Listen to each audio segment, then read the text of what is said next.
Hi everyone. So we are moving on to sensory factors and behavior modification when it comes to food choices.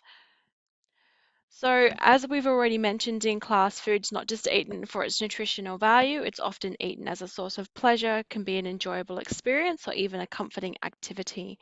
Now we have our five senses, which is our vision, hearing, smell, taste, and touch, and all of those properties actually help us to play an important role on whether we choose to consume something. So a number of studies have found that your sensory factors, so those are five senses that we just talked about, are most influential when we determine what eating behaviors we have, specifically when you're a child. So it will take anywhere between or up to 12 tastings of food before you actually like the taste of something for your taste buds to actually get used to that taste. And this is most difficult when you're, and I'm sure you would have all been a fussy eater to some degree, and particularly appearance and smell, as well as texture, would have impacted on the foods that you would have eaten as a child. So when consumers were asked about their influences on food choice, taste and quality so appearance were always mentioned within the first top three in terms of most influential. So other sensory factors include appearance, the color of food, the temperature, the texture, the smell, the flavor as well, and the sweetness. So, or in this case, sour. So if you ever sucked on a lemon before, you know that it's quite sour. Depending on the actual heat in the food, so vindaloo, for example, some of the textures of food can be quite off-putting. I know a lot of people don't like tofu, um, as well as some of the appearances of food can impact on whether you choose to eat it or not. So we use all five senses. We use sight, smell, hearing through the chewing, taste, and we use touch as texture when we actually eat something. And these senses actually enable us to evaluate our food and whether we choose to eat it or not. So appearance does play a massive role in whether we choose to eat a food or a type of food. So if food doesn't look appetizing, then we tend not to eat it. The size, the shape, the color, the temperature, the surface texture all play a really important role determining whether your first reaction to food. So appearance is really, really important. You would have heard the saying, eat with your eyes, and that's the same. We do often, we'll look at something and decide firstly whether we even want to think about tasting it. So appearance is really, really important. So some words you can use to describe appearance include a whole bunch that I'm not going to go into. You can have a look at those. And maybe just think about some of the words that you might use to describe these foods in terms of appearance. So odor or smell is the next factor that can influence food. So it could be a pleasant aroma or it might be a particularly harsh aroma. For examples might include herby or cheesy or fishy. The intensity of the aroma of the food can also be recorded as well. So odor and taste work together to produce flavor. And this is the reason why people with blocked noses find it really difficult to determine the flavors of foods because they are missing one of their senses. So there are a whole bunch of words that we use to describe odor, and I'd like you to think what comes to mind when you look at these foods in terms of aroma or smell. So sound also actually has a really important ability as well, because if the food's being prepared, cooked, or served and eaten, the sound that the food makes while you go through that process will influence whether you choose to eat it or not.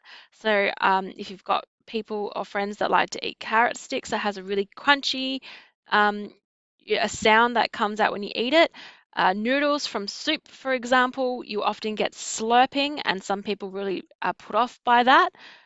Chips can be really crunchy. You can also have food that is like squeaky or has a really, the popping candy has a really pleasant sound. I remember watching an episode of Adrian Zumbo, Zumbo's Just Dessert, where he said that that popping sound usually is quite pleasant, or depending, some people still don't like it. So it is about personal preference. So thinking about the words that you would describe some of these foods when you think about sound, I know that corn has a particular sound. It almost has a bit of a squeaky sound as well as like a bursting sound, which is different compared to like popcorn or apple or chips.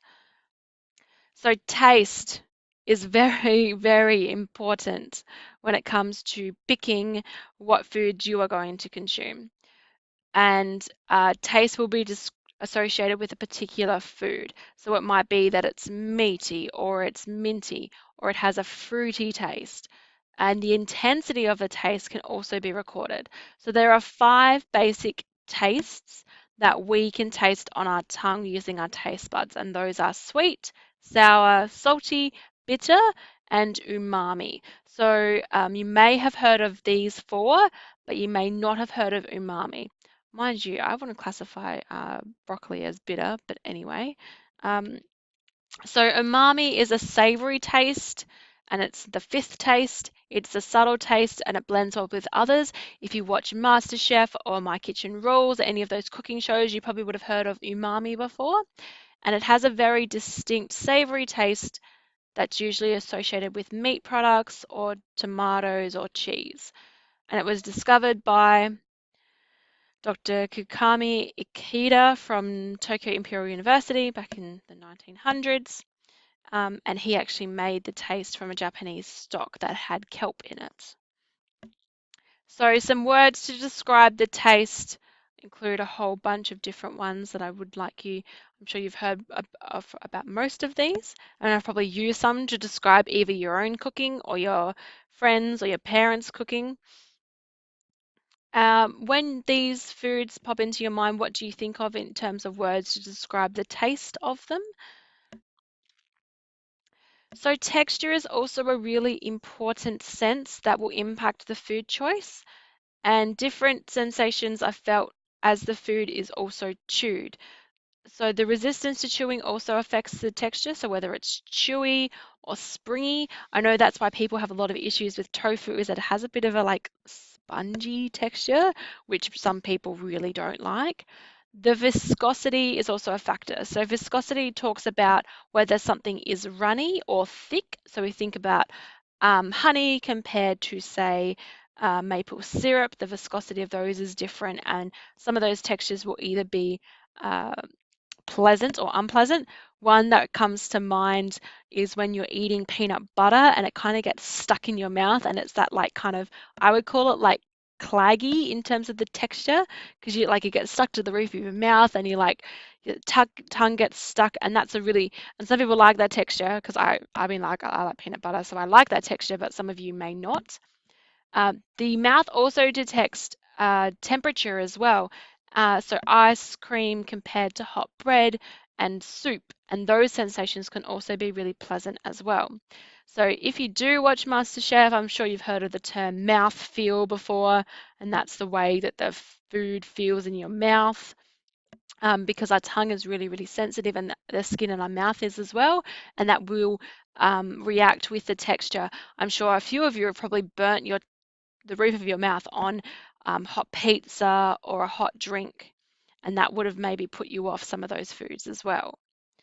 So there's a whole bunch of different words to describe texture, maybe thinking about how many you may have used.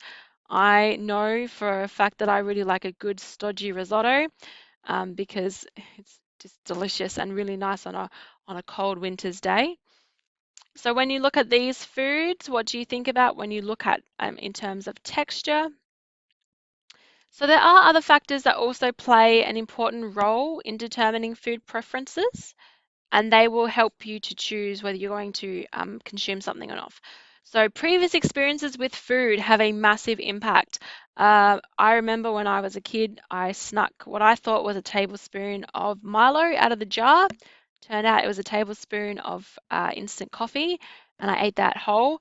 Of course, I didn't realize it was coffee until I tasted it, and I hated that taste of coffee, and it took me years and years and years and years before I could get over that taste or that terrible experience with coffee. And I'm sure there's a few of you that may have had food poisoning from a particular food, and that may have repeated when it came out later through through vomit, and it may have put you off that taste. Depending on whether you're hungry or full, you'll choose to have foods. Your mood as well was a big one. Where you eat will also impact your beliefs and values and your social aspects, which you've already talked about in previous weeks. So you can actually use your senses to help develop personal preferences to foods and evaluate whether you like foods or not.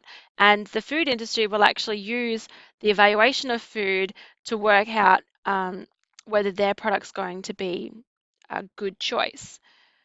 So sensory analysis is used in the food industry for product development. So what does the product taste like? What are the sensory characteristics?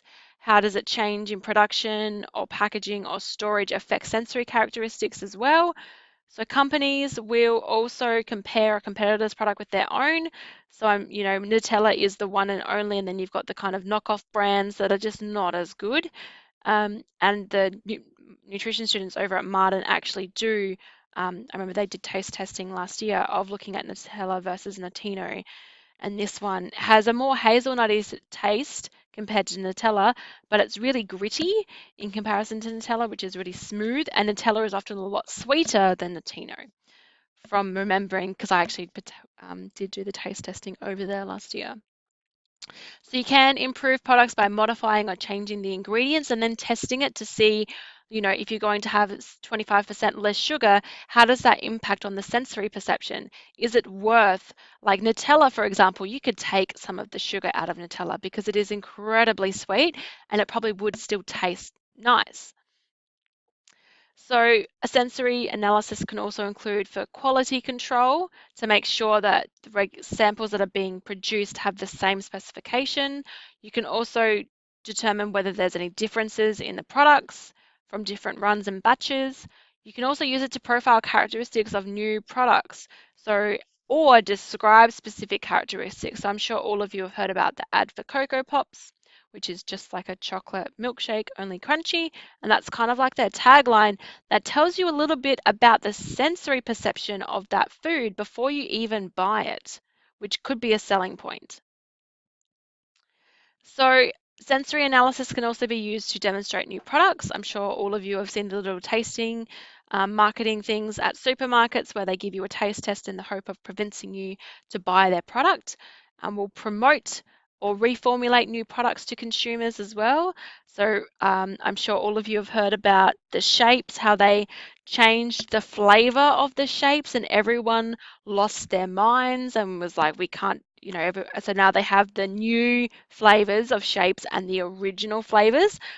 So often sometimes sensory perception in terms of changing can actually be received either positively or negatively. Usually they try to carry it out under controlled conditions where they will do taste testing. So sensory tests can include difference tests where you look at the difference that exists between samples, ranking tests where you rank foods from most to least in terms of preference, or rating tests to determine the nature or the intensity of attributes, so saltiness or sourness. Warheads, for example, I'm sure they went through the rating test to make sure they weren't too sour. So preference or acceptance tests, which is your smiley faces, which everyone should be able to see whether they like it or dislike it. A triangle test is another way where they have three samples and ask for what's difference between the three samples. So rather than saying a yes or no, they have it as an open question, which allows for comments from the panelists, which means that often the choices or the feedback they give are a lot better than saying yes or no. The differences in this triangle test could be packaging or ingredients or processing. So if you look at Coke, for example, obviously the differences is in whether it's got artificial sweetener in it with a Coke Zero or less sweetener or is the original deal. So you can rank comparing two types of foods or ranking based on characteristics like saltiness or crunchiness in chips between, excuse me, different brands, or if you're looking at the characteristics of different apples, so Granny Smith compared to what looks like Red Delicious and maybe a Royal Gala, which all have different sensory perception. So you can also compare two. So you could take two samples and rate attributes like sweetness or flavor, particularly if one is perhaps healthier than the other. So you might want to look at which is better. And there will be hopefully a bit of an open-ended room for comments as well, which gives a better idea of some of the qualitative data that you can get from comparing two products. So then we've got a star profile that allows us to evaluate the sensory perception or flavor profile of a food, and you can often use those for one compared to the other to rate how they differ. So moving on to behavior modification, this is a huge one when it comes to our food selection and evaluation of whether we eat of the foods that we eat and why we eat them. So, as I'm sure most of you know, changing lifelong behaviors is really difficult to achieve, though breaking those habits is really, really hard. It takes about, I guess, about 20 to 30 days to form a new habit. So, it's not something that you can just kind of form overnight. It has to be persisted with, which is why it's so hard to break habits as well as form new ones. And people often will need incentives to actually make a change to their behavior. So some of these incentives could include the physical health. So if you have a heart attack, for example, many people will change their diet or exercise routines because of that health scare. Women that become pregnant will often prefer to make changes, um, usually before conception, so that the fetus receives extra nutrients, but will change their dietary habits once they find out they're pregnant as well. Other incentives for changing food habits include personal appearance. So if you desire to have a different body shape, whether that be muscular or slimmer, athletic prowess as well. So athletic performers or athletes tend to have a healthy diet because they are kind of in the spotlight and are seen as a role model.